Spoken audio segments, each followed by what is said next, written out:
Okay, we have another example here. A measuring cylinder of radius 3 cm contains water to a height of 49 cm.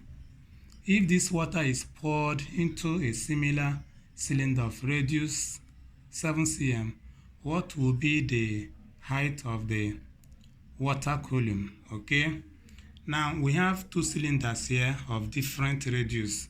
We have a small cylinder that has radius 3 cm and a bigger cylinder that has radius 7 cm. Okay, now look at exactly what we are having here. I have a cylinder that contains water and the height of this cylinder is 49, okay, and the radius is 3 cm. Now look at where the height is compared to this place here. Okay, the height is somewhere here.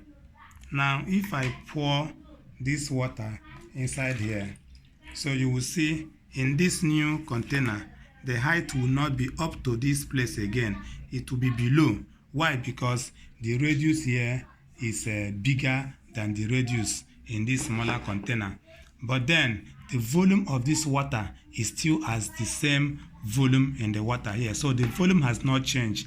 The volume is still the same. Now because the volume is the same, we will just compare the volume of water here and the volume of water here. Okay, so that is what we're going to do. So I am going to say that the volume of water here is the same as the volume of water here. Now the volume of water here is pi r square height. Okay, now the volume of water here is pi r.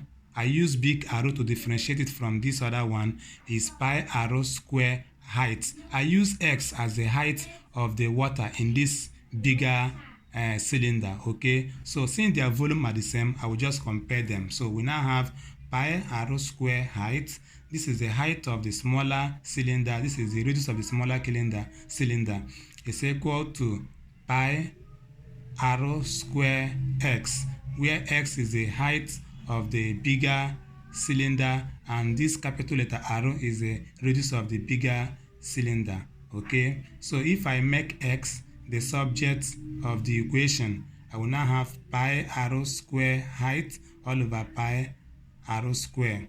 Now since pi and pi are the same thing, I can just cancel out the pi and now substitute 3 for the small arrow and 49 for the small h for the h, and now 7 for the bigger r, which is the radius of the bigger cylinder. So if I do that, I will now have 9 cm. So the value of the height of the water in the bigger cylinder will now be 9 cm from what I have here. So therefore the height of the water column is going to be 9 cm. Okay, thank you.